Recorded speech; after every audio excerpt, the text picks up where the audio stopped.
welcome back to our channel. If you're new here, I'm Mykee, and today we're going to do the 5-minute makeup challenge. So everyone is doing this challenge and I realized I don't have one. Maybe because I admit that I do my makeup at least 10 minutes.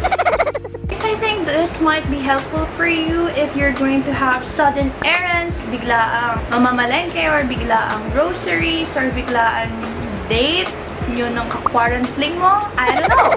So, hold on. Sinabi ko man yun, but it doesn't mean it's a good idea. So, ayun na nga. Without further ado, let's do the 5 minutes or less makeup challenge. But of course, it's a new normal makeup looks. It's mask-friendly. Okay, I'm ready for this challenge. Let's do it!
Okay guys, how do I look? Okay, that's my 5-minute makeup challenge. Pasado ba sa inyo guys? If pasado, give it a thumbs up and leave a comment down below which challenge should I do next. This makeup will already last the whole day except of course the lip balm you're gonna have to reapply. But then again, I already put some lip tint before the lip balm. So my makeup definitely is pasado pagdating sa new normal makeup look. And of course, since madami akong nagawa sa face ko in just 5 minutes. So I think I'm gonna do that more often. So I guess that's what I learned in this video. Give this video at least 10 likes. Joke. And leave a comment down below para naman alam ko that you're here and you're watching me and you keep on supporting me. And guys, thank you so much kasi 1K na tayo!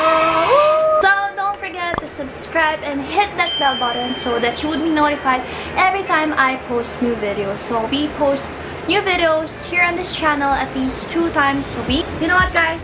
My look looks very natural, very effortless, and parang fresh lang. Alam mo yun? Anyways guys, thank you so much for watching. I hope you could do this challenge on you as well. Thank you so much for love to the bottom of my heart. Thank you, take care, and God bless you.